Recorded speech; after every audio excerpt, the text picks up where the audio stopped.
And when we first talked about this 15 years ago, and water was coming in, and I was freaking out, and I'm like, oh, we're gonna put a big farm there, you know.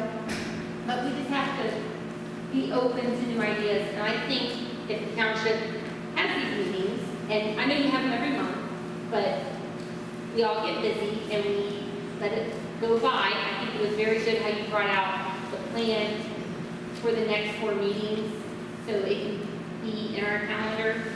And I think the township doing a little bit better, keeping us informed of what's going on, but also if our minds are open to stopping it before it comes after us. Because it's going to happen. Just to answer your question, there's still a large amount of property from Brand to the first property that goes to 40. There's still I can't tell you how many acres that is in there off the top of my head. I'm going to say there's probably 400 acres in there, approximately. Until you get to that Windbrook development, which is the blue that's on the map. That is what that is. I mean, Route 40 is cut off on that map, so you can't see. The maps are the same, they just printed differently on different printers, so yours may not. It may not be blue, it's number 5, but that is the Windbrook development. It's there, right out by the water tower, just past the water tower, right out by the water tower. So there's then I can't read. I went to Bethel, I can't read. No, but anyway, so there's still a lot of property on the south side of 40 that is there for prime for development for anyone to want to annex.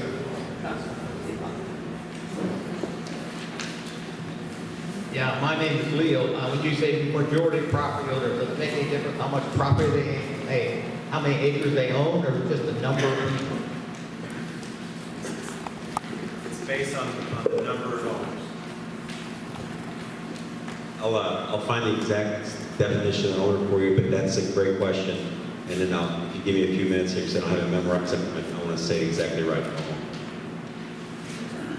To be determined. Yeah, I'm Bob Stang. I live on the southeast corner, 571 and 201. And while you're looking that up, we keep talking about property owners. Does that, could he be an absentee owner, or does he have to be a primary resident of the property? Does the property owner need to be a resident, or can they be an absentee owner of the land? That's a really good question. The answer to that, I'm pretty sure, is that it can be an absentee owner. It's the owner who has the control. The owner is the owner. For those of you who don't know who I am, I'm Jerry Hurt. I was township trustee for 36 years. Carol took my seat when I decided to retire. She ran for my seat. You know, we went through all this. A lot of you are familiar with the discussions that we had about annexation and all the annexations that we lost prior to 2004, which were listed on here. All those were basically done with the regular annexation. The expedited annexations occurred after that. Those were all done because 51% of the property owners wished to annex. And in almost all the cases, they were 100% because they were farmland that was owned by 1 or 2 or 3 or 4 farmers that went together, or one property owner that annexed a single parcel at that time. The whole idea that we tried to develop, and the current Board of Trustees have continued with the philosophy that we had, was the only way we could fight annexation at that point was either a cooperative agreement with the city of Huber Heights on a CETA, or we would put in infrastructure that we would have control of through Miami County and allow for development along that infrastructure that would be dense, that we could preserve the rest of the township. and we would accept development of a dense population along that corridor that abuts the city of Huber Heights. Because once that's developed, there's nobody that's going to be a resident there that is going to want to enter into an annexation petition for anything to go further up into the township. So that was the philosophy that we had. It worked fairly well, and now with the expedited, it's even easier for the city to work with anybody that buys those properties. And it's not just, Gary referred to the 160, Gary or maybe it's Carol, referred to the 160 acres that's across 201 from the carriage trails right now. That was actually introduced as an annexation petition several years ago by Jack Seiler at that, well, actually it was two sons. That's changed ownership now, and yeah, I think there's only one of the sons that's still alive. And he lives out of state, but he's only interested in what he could recoup in cost or profit of selling that property. The problem is that right now, even though we've got the water and sewer that's coming across from Clark County, it's not that far south. The trustees have been trying to work with property owners. We need water and sewer into the Haskett Lane area anyhow, and that was the idea that we were trying to promote when we talked about bringing water and sewer in from Clark County, was that service was needed. And I don't want to step on anybody's toes here that live in Haskett Lane, but the property owners down there never wanted to release any money out of their billfold in their pocket to pay for that infrastructure because they said they didn't need it. They had working septic systems. Now, anybody that doesn't live in Haskett Lane, I encourage you to go down there and walk through that property on a hot August day and see if you smell sewage. You know, nobody wants to admit that their own problem that they've got is something that occurs that is a problem for everybody if it's going to cost them out of their pocket. So most of the problem that we have is nobody wants to pay for the infrastructure. We were able to because we actually, back in the 90s, we proposed a CETA with the city of Huber Heights. A lot of you were around when that happened. Some of you weren't even residents here at that time, but a lot of you were residents when we proposed the CETA with Huber. We had worked out a CETA agreement with the city to forestall any further annexations. At that time, nobody wanted the CETA agreement. That was completely, our public was completely against it. We didn't want it, but it was the only alternative we had other than putting in our own infrastructure. From the lack of support for the CETA agreement, we actually had a group of citizens in the township agree to serve on a committee to promote the original 3.8 mil levy to put in infrastructure across to fight the annexation. And that's since been renewed several times. But that was strictly a grassroots effort of a lot of our township residents to support that 3.8 mil levy that started the infrastructure across to fight the annexation. That is still not complete. We've still got a lot of area that is subject to, like I referred to, that 160 acres down there that Gary had talked about earlier. Also, we've got a lot of properties south of 40 and west of Brant, before you get over to the water tower, that still is in like 3 property owners that own large tracts of land on the south side of 40, that we do have the infrastructure right down 40, and it can be developed within the township. But the problem is if somebody buys that and they won't talk to the township and they have their contacts already arranged with the city Huber Heights, they're going to automatically want to talk to Huber. We've made contact with all those, I'm talking about the previous board of trustees and the current board, has worked with those property owners, and they're all familiar that we're willing to work with them.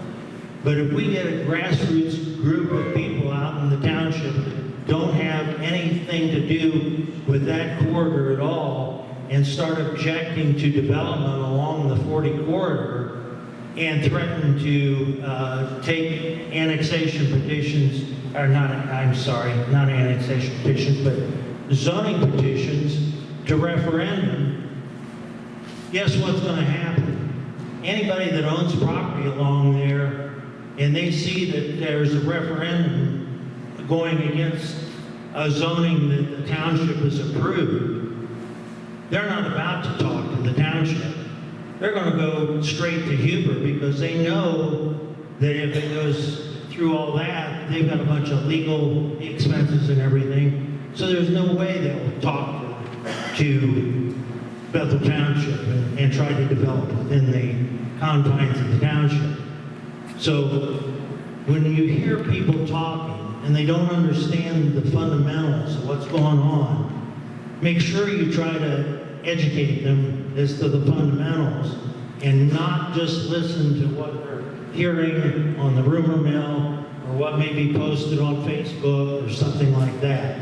Find out your facts before you get all excited. Lorna, can we ask if there's any more questions for Simon before? All right, Simon is going to wrap up his question. So there were two parts to the question. The first question is if you own more than one parcel of property, are you counted as multiple owners? And the other question is what constitutes an owner, absentee owner, or whatever. An owner is defined by the statute to begin, and that is anybody who has a freehold estate. And then everybody's like, well, what's a freehold estate? Freehold estate is defined as an owner, basically legal title to an interest in land, the duration of which is not fixed by a specified or certain period of time, but is at least during the lifetime of some person. Most people here own their property with something called a fee simple. You own it and it's yours, and you can divest it and alienate it as you wish. So that would be an owner for the purposes of calculating. So whether you live there or not doesn't matter. So long as you know it's legally competent, you're an owner. If you own more than one parcel of property, you're counted as one owner, not multiple owners. So if you've got 5 parcels in that territory to be annexed, you only just count as one owner. Do spouses each get their own vote, or is it? Do spouses each get their own vote? Yes, you either individually or as a tenant in common, then you count as an owner. All right, we have 2 more minutes left before we're done. Anybody have one more burning question they want to ask? Anybody?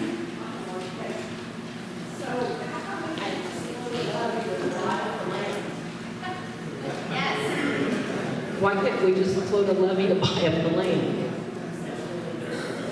Instead of doing infrastructure.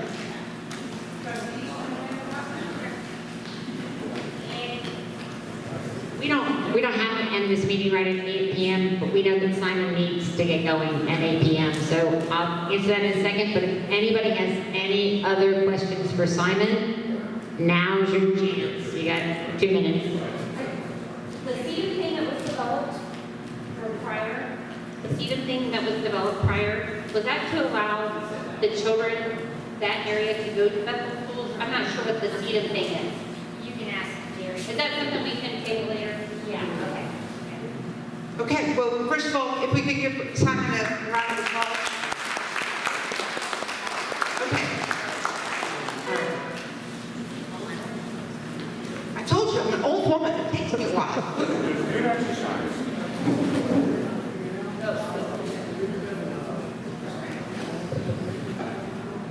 fighting this annexation and keep moving.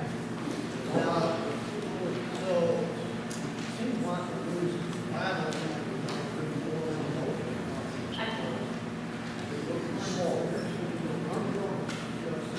Somehow, before you go too far, people who own the property, are you going to be able to leave them with their farm values, tax-wise, the CAPU valuations, if you change the zoning? Or are you going to, is that going to keep people have to pay a much higher price tax if you change it to residential rather than the agricultural CAUV? Now, after that, I wonder if we have enough water power in that tank, seems small to me. I would suggest that we look to Miami County Health Department and see if they want to perhaps build a new water tank at Ross Road and Flick Road and the highest elevation in the township. Look at those things, whether you afford to let them build 500 more homes out there, and we supply water and sewer. What the infrastructure that we have now. We do believe the water lines are 40 or 50. I'm not sure about quantity of water and power. So I can stay when people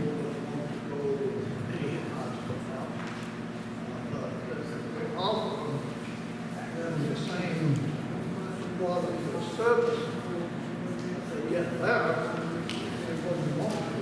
But I do think we should look forward rather than looking from this status quo, because we're not getting it. We've been talking about annexation here for, I've lived in the township for 22 years. Don't seem to we got the utilities that we deserve in order to take annexation.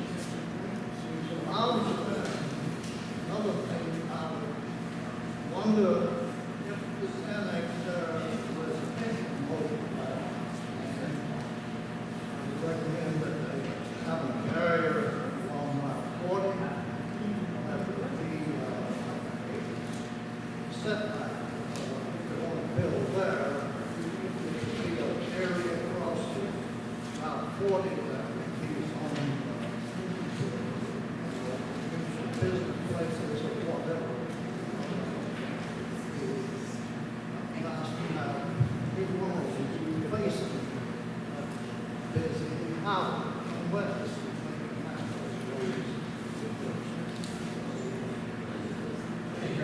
Yeah, it's very hard, it was very hard to hear you, Joe, but maybe Lorna can paraphrase some of those questions. Yes, so part of it was, as you look forward, is there a possibility for some zoning in between that could break up the look from 40 onto residential areas? And Yes. Yes, that is one of our goals going forward. It's a hope that we can maintain the land that we have in the township, that we don't lose any more to properties to annexation to Huber Heights. And if that is the case, then yes, we would have like a buffer zone, if you will. And there's denser development south of US 40, and then a transition zone, but really kind of across 40, the same 1 to 2 to 3 to 7 acre lots to the north of 40. We're not looking for denser development north of 40 at all. We don't have the infrastructure north of 40, nor are we having any plans to put it in.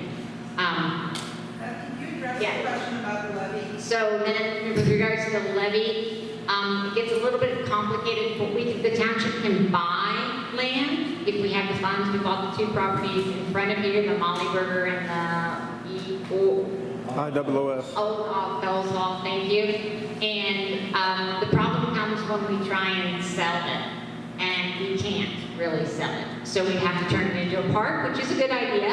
And we could do that if we have the funding. I don't know if anybody is aware, there's a house, there's a parcel at the corner of 202 and Ross Road. I think it's 9 acres, and it's currently listed for $29,000 an acre. So that's pretty pricey. But definitely, it's something that we've talked about, is maybe getting like a 100-yard wide easement across the back of all those properties, and purchasing it from the property owner, so that would just create like a land wall, if you will, that a Cuber couldn't jump across. So, but we have to have the funds, and we would have to put a levy on the ballot to do that. I'm going to let Andy answer that one specifically, but it's in the Ohio Revised Code. We just don't have the ability to do it. Yeah, basically it comes down to when it becomes publicly owned property. So it's different than a straight real estate transaction.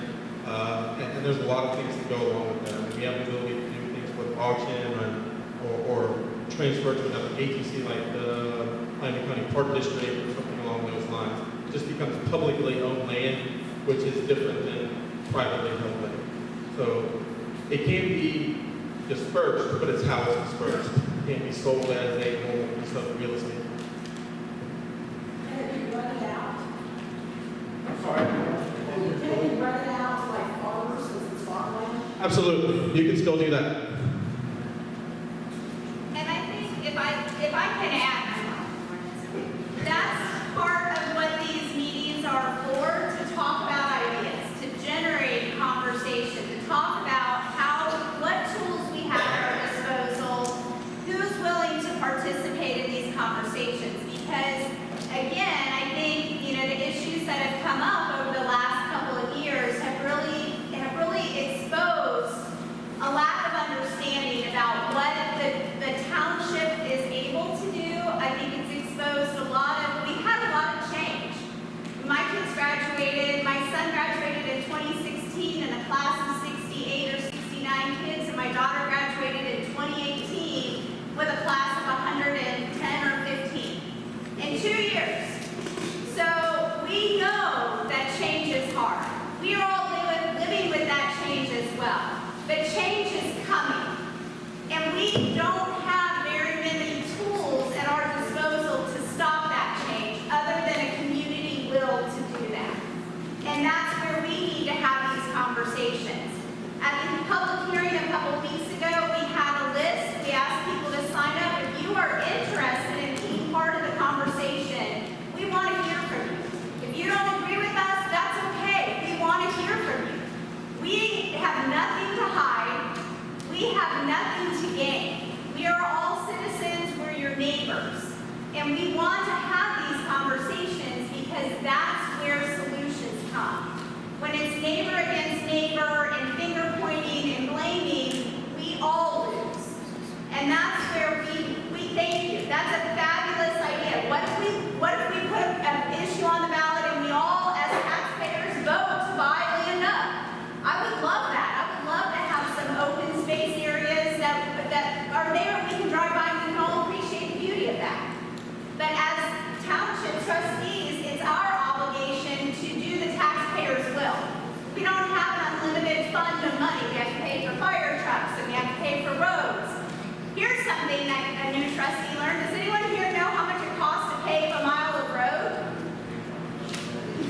Does anyone know? Just take a guess. 1 mile of road. No curbs, no sewers. I learned that that's way more expensive. About $100,000 a mile. We didn't pass our last road levy. So when we're talking about why are we not buying land, we can't pass levies to pave our roads. And that's because we have to do the taxpayers' will. We're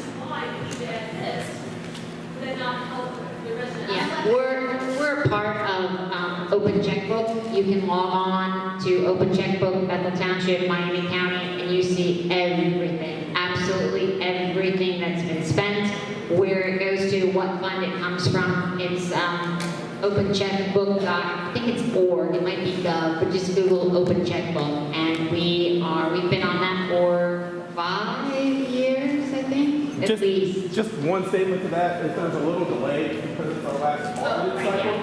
So it doesn't show you exactly what's current for 2019, but it shows you our last audit cycle. So I just wanted to, so you didn't go on there looking for something that happened today. So. And the other piece I will say, because I can't stop talking tonight, is that we have a township meeting the second and fourth Tuesday of every month. The schedule's there, and does anyone want to guess how many people typically come to our township meetings? 4 is about, sometimes it's this many. Sometimes it's the 3 of us, and Andy and Marty and Debbie. And we're very efficient because there's no conversation and there's no questions. So having this many people show up gives me literal goosebumps. Thank you. We are grateful to have you here. Michelle Frogner, 7105 South Palmer Road. The 3.8 levy, is that in the general fund? Is that where we find that?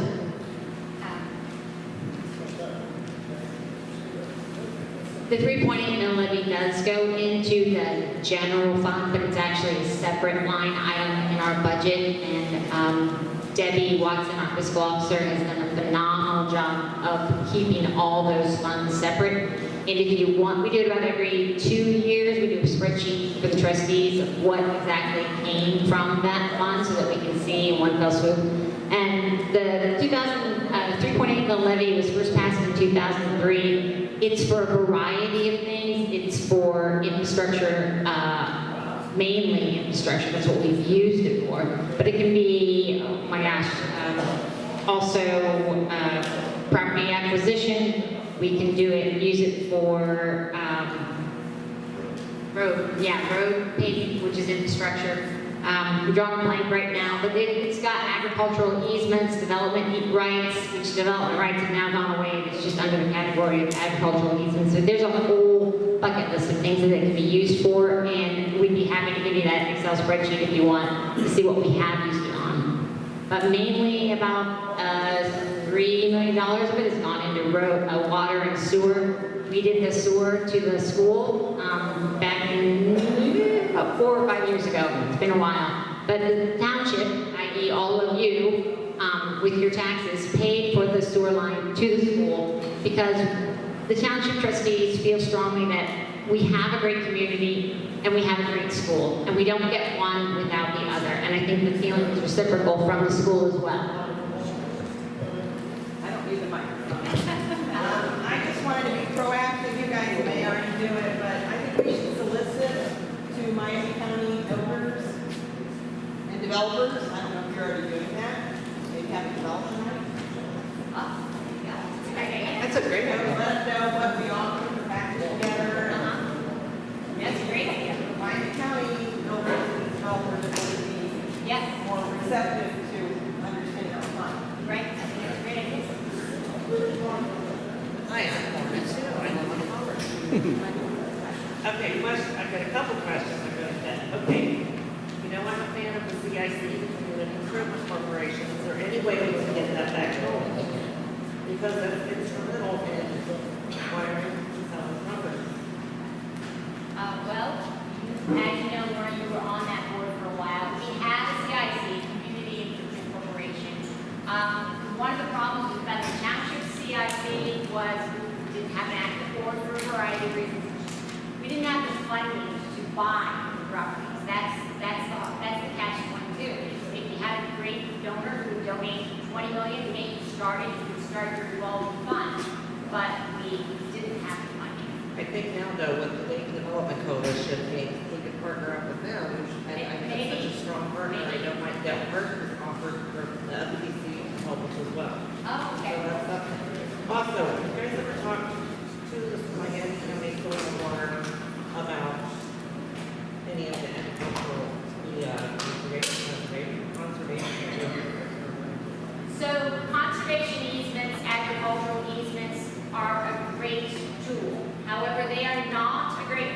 fight annexation because they stay with the property as long as it stays in the township.